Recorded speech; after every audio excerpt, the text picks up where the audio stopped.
Welcome back to another technical deep dive here in the debug zone.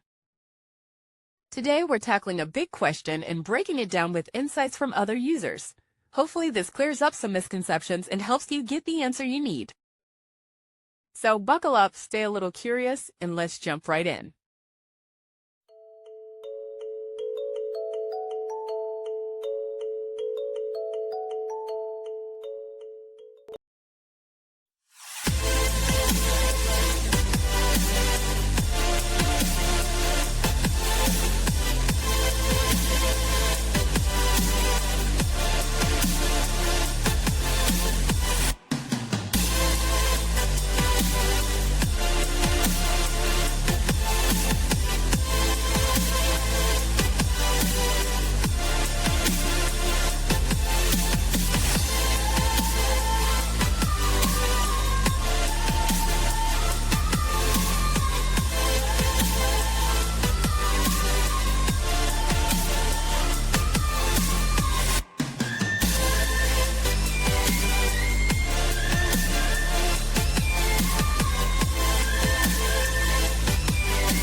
And that's a wrap.